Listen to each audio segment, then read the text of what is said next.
Bismillahirrahmanirrahim. Assalamualaikum warahmatullahi wabarakatuh.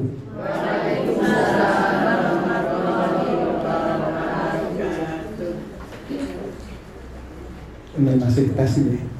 Ini betulan yang kedua. Assalamualaikum warahmatullahi wabarakatuh.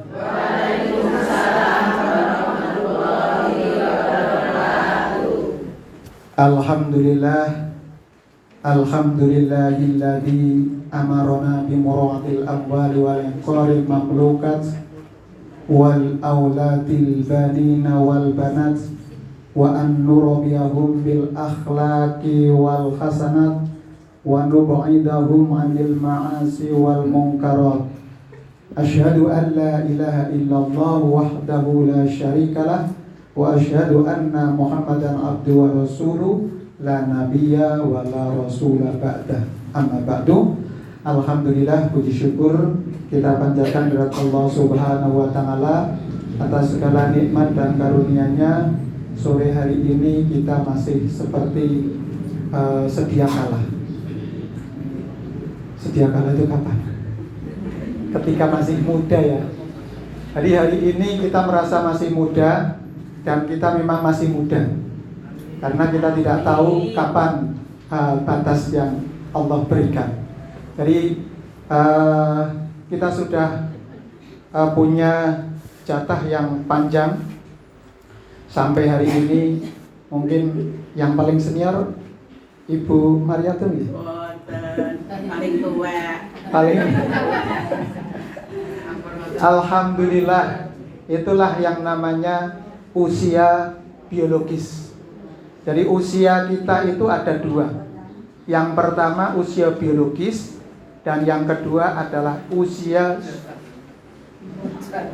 historis. Historis. Mengapa kita perlu untuk merenungi ataupun muhasabah terkait dengan usia biologis? Usia biologis ini terkait dengan badan kita, kesehatan kita, seberapa banyak obat yang sudah kita konsumsi gitu.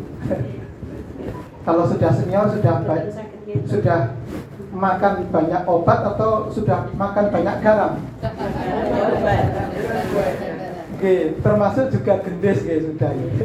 Jadi yang manis, yang kecut, yang getir, yang sepol, yang tak terasa, yang pahit. Nah, inilah nanti yang kita lihat nanti kerikil-kerikilnya di dalam kehidupan rumah tangga itu seperti apa. Nanti pengajian ini mungkin lebih fleksibel ya, tidak seperti pengajian sungguhan, tapi ini lebih pada bagaimana kita mengeksplor sebenarnya masing-masing apabila tentu peserta ataupun jamaah ini adalah sudah senior, sudah banyak tadi ngunjuk manis dan ngunjuk asin, kecut dan pahit, ini asam garam kehidupan, ini tentu banyak yang kita bisa sharekan. Jadi mungkin tidak seperti kemarin monolog, tapi ini adalah nanti dialogis dan bisa masing-masing menyampaikan pengalamannya. Nanti saya pandu di slide yang kita miliki. Salat serta salam kita aturkan kepada junjungan kita Nabi Agung Muhammad SAW.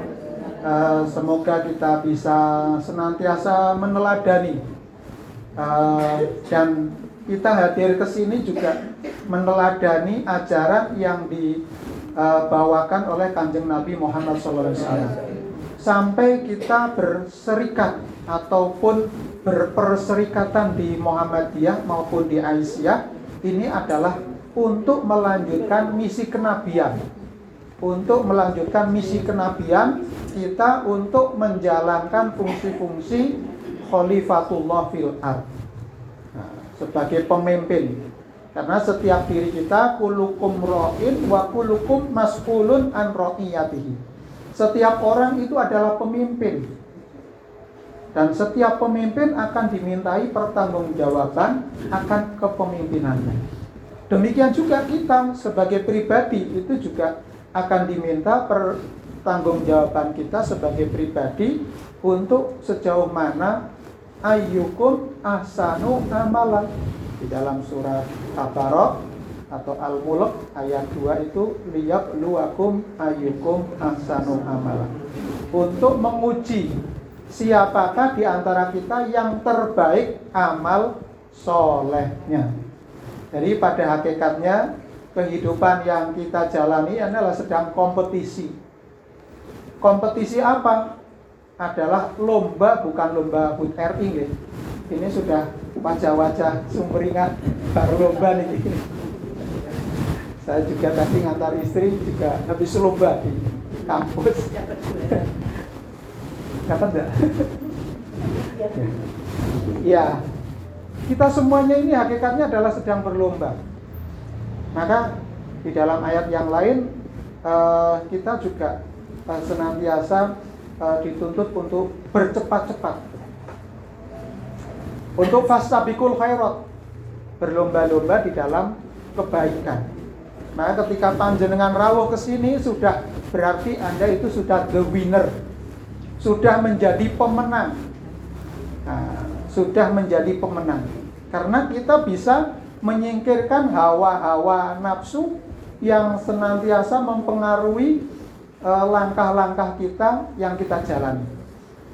Nah, maka Rasulullah menyebut bahwa jihad yang terbesar itu adalah jihad melawan hawa nafsu kita masing-masing. Sedangkan jihad berarti qital atau berperangan itu adalah jihad shogir, karena itu cetok jelas musuhnya. Kalau bawa senjata itu adalah tentara, yang tidak bawa senjata itu adalah warga sipil, tidak boleh diperangi. Maka itulah akhlaknya di dalam berperang. Maka Islam mengajarkan kita untuk senantiasa berjihad, berjuang. Nah, salah satu bentuk perjuangan kita ya tadi kita senantiasa untuk fastabiqul khairat, berlomba-lomba di dalam kebaikan. Nah, dilanjut aja enggak? Kita akan berbicara tentang kerikil-kerikil ya. Kerikil-kerikil dalam rumah tangga. Bisa. Ketinggal mboten nggih? Nggih. Mungkin disambung kali suara nggih, Bu. Ini pun nonton pondok suaranipun iki. Nggih, kerikil-kerikil rumah tangga. Nek panjenengan nggagas, apa sih nggagas? Menggalih ya. Menggalih. Kira-kira apa sih yang menjadi hambatan-hambatan di dalam rumah tangga? Banyak gitu. Nah, banyak itu ada meri, ada metok, ada kutuk. Bermacam-macam gitu. Contohnya nopo? Ekonomi. Itu kerikil nopo watu. Ekonomi, nggih. Napa melih? Masalah anak. Masalah komunikasi. Kan kagungan HP. HP itu mah bukan untuk komunikasi. Komunikasi. Jarak satu-satu suaminya itu sendiri. Gak bermasalah suami. Untung gak cuma suaminya cuma saya sendiri. Mangga. Kalau adik-adik apa yang dihadapi Dek? Apa Mbak? Dek? Kira-kira apa yang kalau yang dirasakan oleh adik-adik kerikil-kerikil dalam rumah tangga itu? Apa? Oh, dimarahi orang tua. Dimarahi atau dikandani?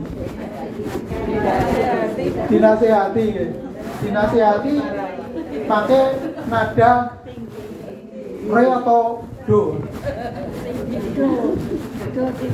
Do titik ya, oktav tinggi ya, nada tinggi.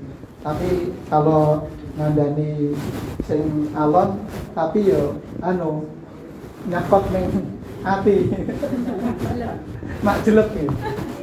Ya, maka ada kerikil atau yang kita sebut sebagai internal, ada yang eksternal. Kalau saya pilih untuk yang internal tadi komunikasi yang buruk nggih. Nggih, leres. Nggih. Komunikasi mestinya adalah dua arah. Kalau satu arah namanya monolog, pidato nggih. Pidato nggih. Panjenengan sering pidato nggih? Sering. Setiap hari minimal pinter. Berapa ribu kata panjenengan harus mengeluarkan? 3.000. Nah, 3.000 sebenarnya sudah selesai kalau panjenengan maos Al-Quran 1 juz. Betul ya, Pak. Itu hiburan yang paling enak itu membaca Al-Quran. Maka itu bisa dicari supaya nanti tidak dilampiaskan kepada suami dan anak. Iya, 3.000 kata. Ya, komunikasi. Komunikasi itu kalau di dalam bahasa Al-Quran itu kaulan karimah. Kata-kata yang lembut, kata-kata yang mulia. Kaulan layinan, kata-kata yang lembut, kata-kata yang santun. Kaulan syadidan, kata-kata yang kuat, yang jelas, yang clear itu. Kaulan sodikon, ya, kata-kata yang penuh dengan kejujuran. Nah, ini dalam komunikasi. Apakah komunikasi kita yang kita bangun dengan pasangan dan anggota keluarga yang lain itu tadi dilakukan dengan cara-cara yang baik atau tadi dengan nada yang tinggi? Maka kita harus menghindari tadi kaulan doikon, ya, yang jelek, kopihan, ya, kata-kata yang jelek atau ya mungkin umpatan atau pisuan, gitu. Itu yang harus dihindari. Sumpah serapah, karena kata-kata yang keluar dari anggota keluarga itu bisa menjadi magic word, menjadi kata-kata yang ampuh, menjadi kata-kata yang sangat luar biasa berpengaruh. Katakanlah kalau tadi dari anak-anak mengatakan dimarahi orang tua. Memang gampang sekali, ya, marah itu gampang sekali. Karena itu salah satu akhlak mazmumah itu adalah tadi amarah. Maka ketika kita sedang marah, kita harus menurunkan. Ketika kita sedang marah, maka etikanya kita tidak boleh sambil berdiri, apalagi berkalang pinggang, kalang kering. Maka ada tahapan-tahapannya. Dengan cara kita duduk, kemudian kalau tadi wudu untuk meleremkan, karena amarah itu adalah dari karakter-karakter yang sifatnya panas atau membara, itu, ya. Maka harus dileremkan dengan wudu supaya antara yin dan yang-nya itu harus kondisi seimbang supaya tidak panas terus. Nah, disinilah komunikasi harus dibangun dengan cara-cara yang santun, yang baik. Kemudian perbedaan latar belakang. Nggih, leres. Nggih. Tidak ada orang yang diciptakan itu sama plek. Kalau di sini ada 70 orang, maka ada 70 karakter yang berbeda. Mengapa kalau kita buat KTP, buat SIM kok harus dipoto? Kita harus cap sidik jari. Karena dari retina mata itu tidak ada yang sama setiap orang. Kalau sidik jari juga demikian, tidak ada sidik jari yang sama plek dengan orang. Berarti kan canggih sekali ya Allah Subhanahu wa taala mengidentifikasi kita. Sama seperti kita harus punya nick gitu. Wah, nick kita mestinya akan berbeda. Kalau ada nick itu sama, berarti adalah bermasalah, ada masalah dalam dokumen yang kita miliki. Makanya disitulah perbedaan itu adalah menjadi rahmah. Apabila dikelola, dimanage dengan sebaik-baiknya. Kita tidak mungkin sama karena pasangan kita, keluarga kita dari latar belakang yang berbeda. Perbedaan itulah harus dipahami. Nah, makanya antar pasangan harus memahami karakter masing-masing. Tidak bisa kita tadi memaksakan kehendak kita. Nah, maka memahami perbedaan ataupun latar belakang itu penting. Termasuk juga sama-sama sak petarangan, apa itu? Sak petarangan itu, sak weteng itu, sak kandung. Itu juga lahir karakter yang berbeda-beda. Dari kakak pertama, kedua, ketiga sampai ke-10. Konten. Ini kakak bungan. Sederek. Dosa. Mbah-mbah kita itu memang keluarga besar, memang kakinya itu. Keluarga besar. Dan ya prinsipnya banyak anak, banyak rezeki itu. Leres Pak, Bu. Jadi perbedaan karakter dari masing-masing anak ini juga harus kita pahami. Nah, supaya tadi untuk menghindari konflik ataupun harus ya setelah kita memahami masing-masing mestinya itu adalah bisa mencari kohesi, mencari titik temu yang sama. Ya sama-sama sak kandung mestinya ya sama, bersama-sama di dalam membangun itu bersama. Oke, itu perbedaan dalam latar belakang, terutama adalah dari pasangan kita. Yang berikutnya adalah tentang masalah ekonomi. Tadi masalah ekonomi. Apakah masalah ekonomi menjadi masalah utama di dalam rumah tangga kita? Tidak juga ya. Bisa iya, bisa tidak. Artinya sebenarnya kita lahir tidak punya apa-apa. Oke, leres? Iya, semuanya sama. Lahir dalam keadaan fitrah, tidak punya apa-apa dan tidak punya siapa-siapa. Nah, dari orang tua kita lah yang tadi mengenalkan kepada kita, memberikan skill, memberikan pendidikan, memberikan keterampilan, akhirnya bisa tumbuh besar dan dalam pengasuhan yang baik untuk menjadi pribadi dan tumbuh terus menjadi sosok pribadi yang terus bisa bermanfaat.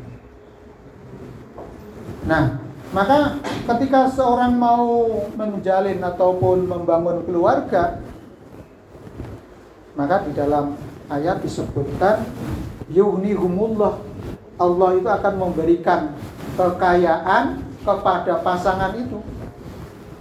Ketika awal menikah bukan takut karena tadi beban-beban ekonominya. Memang di beberapa negara ada persyaratan mahar ya, mahar yang besar. Kalau di Arab Saudi maharnya itu rumah dan kendaraan kalau nggak salah. Maka itu tidak hanya tergantung budaya masing-masing ya. Tapi pada prinsipnya Allah sudah berjanji di dalam ayat apabila seseorang itu menikah, maka Allah akan memberikan kepadanya kecukupan dari apa yang dia usahakan. Yang penting dari pasangan itu adalah obah itu iso mana. Ini filosofi Jawa yang luar biasa, bahwa kita harus bisa bekerja. Pekerjaannya apa? Itulah tergantung dari pendidikan, tergantung skill, keahlian yang dimiliki. Maka Islam menuntut kepada umatnya untuk tholabul ilmi, menuntut ilmu, mencari keterampilan, menambah skill. Karena menuntut ilmu adalah faridah. Faridatun ala kulli muslimin wal muslimin. Nah, disinilah.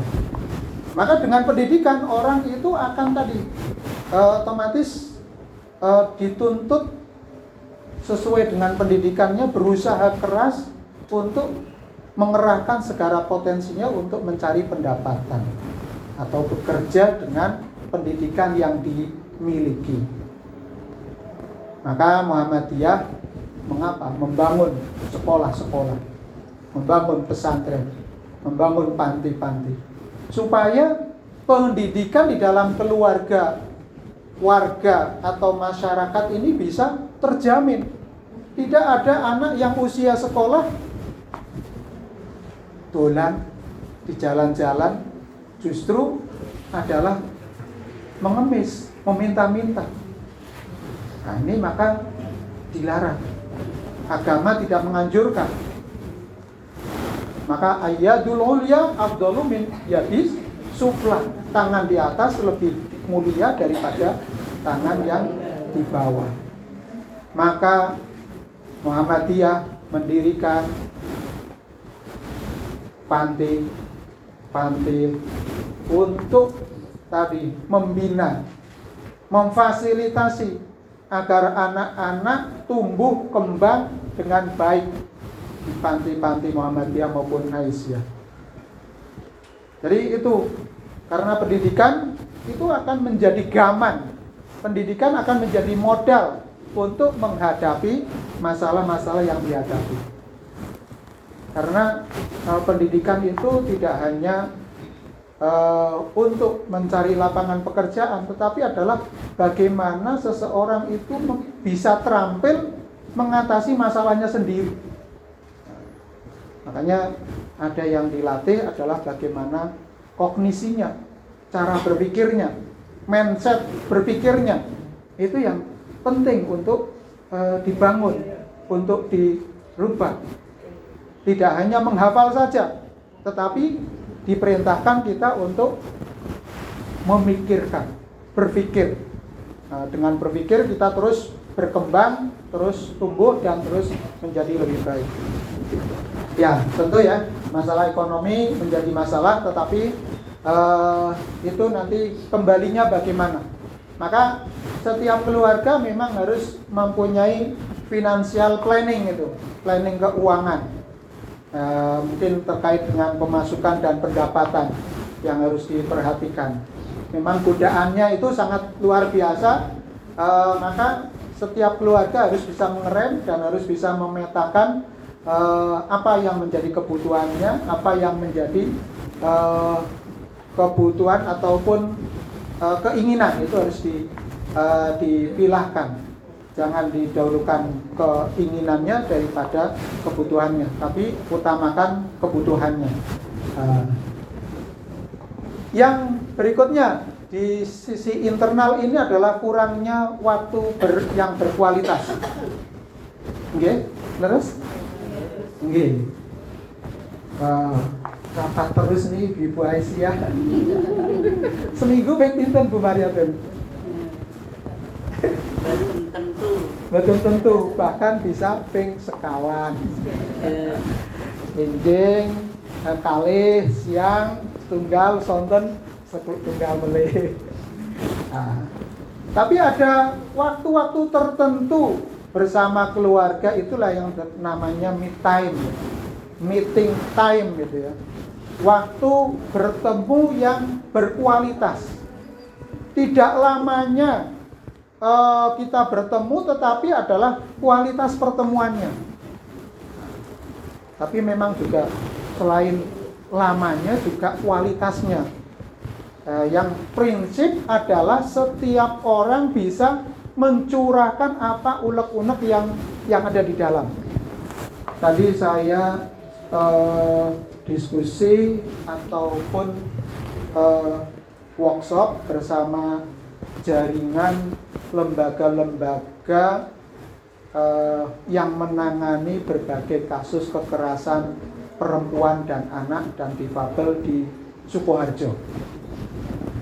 Tadi disampaikan bahwa angka bunuh diri di Sukoharjo ya waktu itu, yang disampaikan di Sukoharjo itu banyak sekali kasus bunuh diri. Apa itu kasusnya? Yaitu diantaranya adalah orang tidak kuat menghadapi masalah yang dihadapi. Tidak kuat mentalnya, jadi ada problem di dalam mental.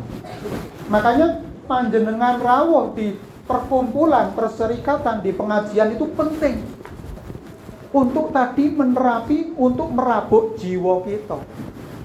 Jadi rabuk jiwa itu ketemu silaturahmi seperti ini.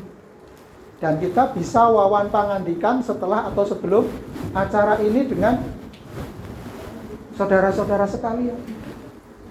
Nah, ini adalah media bagaimana untuk menghilangkan tadi tekanan jiwa, tekanan batin yang ada pada diri kita.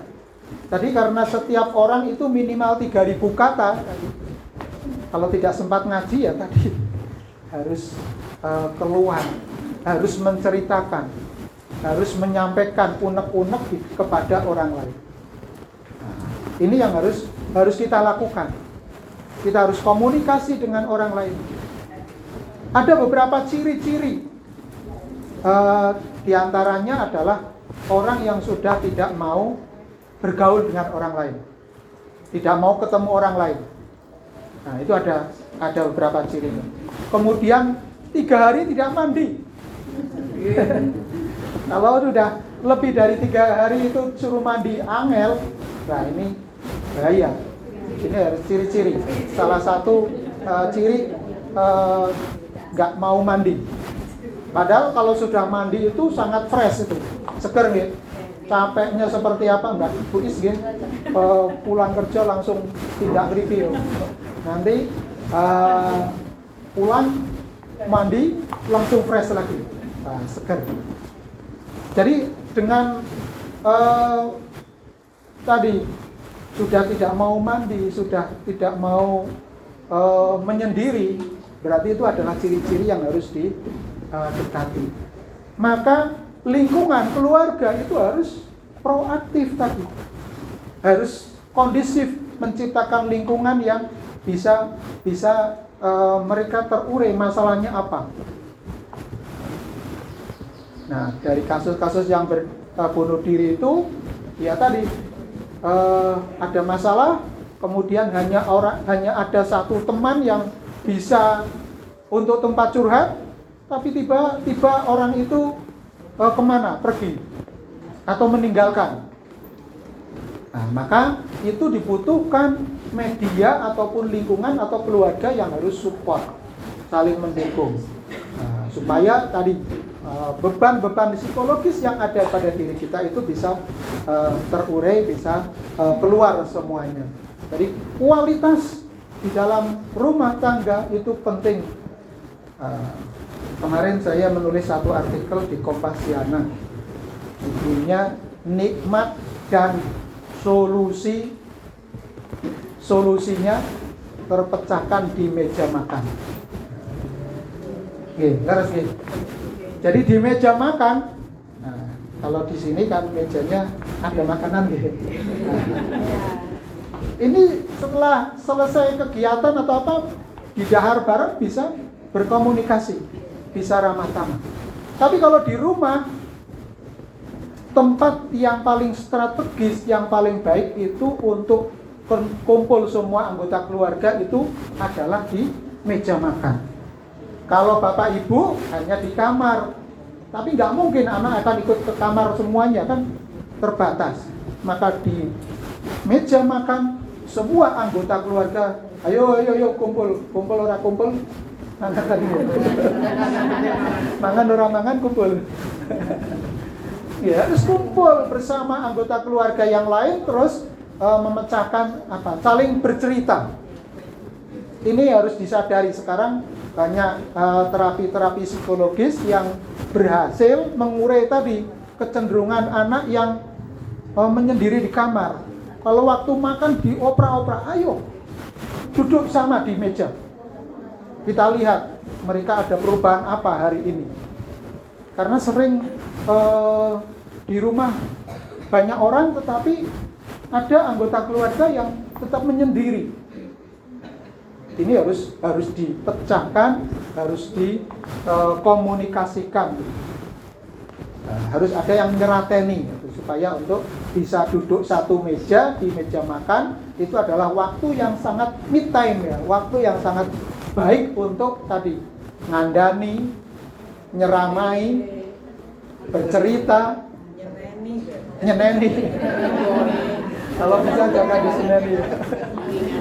Mengingatkan, menanamkan values, menanamkan nilai-nilai leluhur ataupun nilai-nilai agama yang perlu ditanamkan.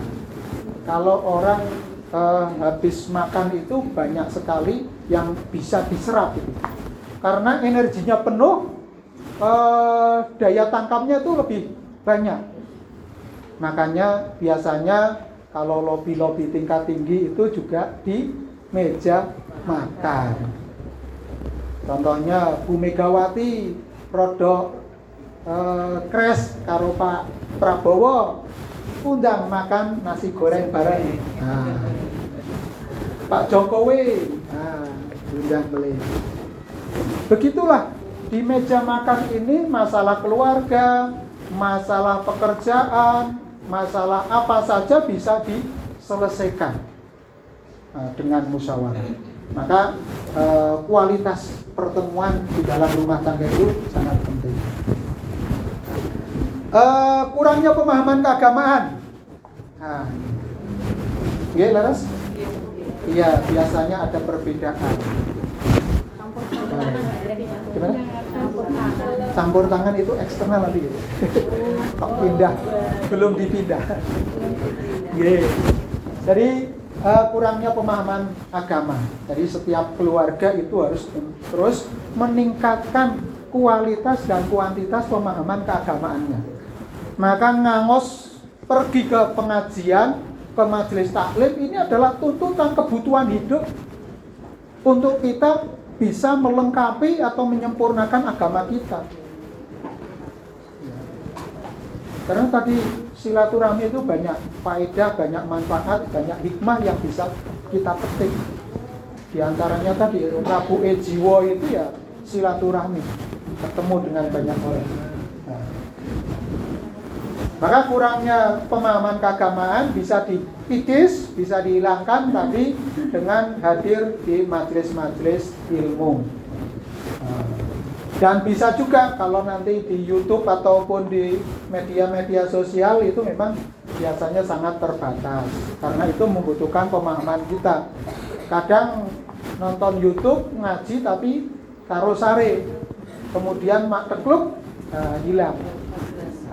Tapi kalau di seperti ini kita bisa secara mutawatir ya, secara langsung kita dapat ilmu pengetahuan ataupun nilai-nilai ajaran agama yang kita dapatkan.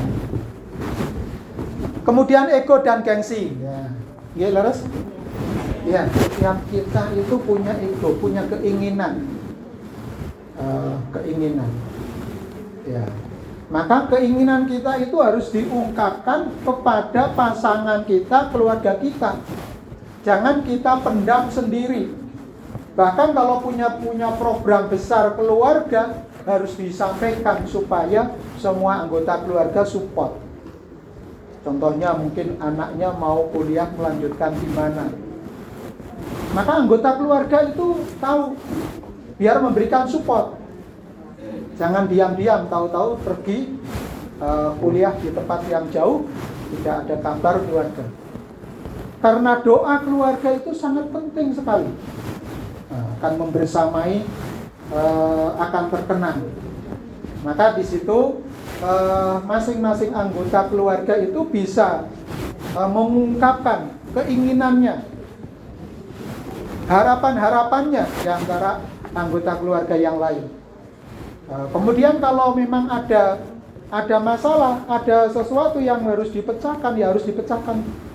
Jangan ditunda, dan karena itu akan menjadi akumulasi masalah yang tidak terselesaikan. Gitu. Kemudian gengsi. Gengsi itu, wah aku ora gelem kalah karo masku suami. Ya kita harus saling naik turun ya. Tidak terus ngegas nih. Kalau ngegas nanti gaspol tidak terkendali tadi bisa nabrak apa-apa. Makanya harus naik dan turun, harus tidak gengsi-gengsian dan tidak ego-egoan. Ya, semuanya tadi saling asah, asih dan asuh di dalam membangun keluarga, di dalam keluarga. Tentu panjenengan yang paling sudah berpengalaman. Yang berikutnya, ini yang eksternal. Ini dari luar, faktor luar. Yang dari dalam cukup atau masih banyak lagi, Bu? Masih banyak, ya? Monggo nanti diidentifikasi mana yang menjadi faktor, yang menjadi kerikil atau hambatan-hambatan di dalam keluarga, dituliskan, kemudian diungkapkan untuk dibahas di dalam keluarga, supaya tadi masalah itu bisa terurai, bisa tersampaikan. Nah, faktor eksternal atau dari luar, ini tadi campur tangan pihak ketiga. Pihak ketiga itu sinten? Moro sepah. Terus? Ipar.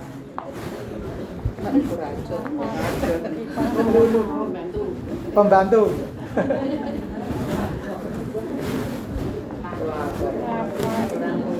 Tetangga, orang tua. Wanita lain. Laki-laki lain ya bisa. Laki-laki lain. Ya. Tentu harus dilihat apa hubungannya di dalam keluarga kita. Ada yang memang mukrim, ada yang memang bukan mukrim. Maka batasannya akan jelas. Kalau mukrim tentu ada batasan-batasan yang kita bisa menerima itu. Tapi kalau eksternal, ya kita memang harus hati-hati. Karena itu komunikasi ini akan menjadi penting supaya anggota keluarga itu bisa mengetahui. Hadirnya pihak ketiga tentu katakanlah mungkin dalam satu rumah tangga ada keluarga inti, bapak ibu, kemudian ada anak. Nah, ini keluarga inti. Mungkin ini sudah masih internal ya. Tapi ketika sudah ada moro sepuh ya tadi, moro sepuh, ibu atau orang tua atau ada adik, ada keluarga yang lain, itu memang ada batasan yang harus diperhatikan. Biasanya komunikasi itu yang sering terjadi adalah terkait dengan pemenuhan kebutuhan. Ini sebenarnya jatahi sopo, ini gilirannya siapa. Tapi kadang-kadang pembagian itu kan fleksibel, monggo. Karena ketika kita orang tua sudah sendirian, maka anak ya yang tahu bagaimana cara berbakti kepada orang tua, ya hadirkan. Kecuali kalau memang ada saudara yang lain yang memang ngerengkuh ataupun membersamai orang tua kita. Kalau kita hadirkan di rumah tangga kita, ya memang kita harus mengaturnya, harus menghormatinya, harus mendudukkannya dengan sebaik-baiknya sebagai cara kita berbakti kepada orang tua. Jadi orang tua itu adalah mertua dan orang tua kandung kita. Itu sama-sama kedudukannya sama sebagai orang tua kita yang harus kita berbakti. Kepada orang tua kita sangat luar biasa kita berjuang, tapi begitu sama mertua sebaliknya kita mengabaikan. Nah, itu sama-sama harus kita rawat sama-sama, karena itu juga orang tua istri ataupun suami kita yang harus kita patuhi, kita hormati, kita jaga, kita muliakan. Karena mereka juga akan memberikan doa ridhollahi fi ridhol walidain wa suhtullahi fi suhtil walidain. Maka ridhonya orang tua kepada anak ini adalah menjadi keberkahan bagi anak itu sendiri. Sebaliknya terlukanya orang tua kepada anak akan menjadi tadi luka yang mendalam. Maka bagaimana mendapatkan ridho dari orang tua kita itu harus kita jaga.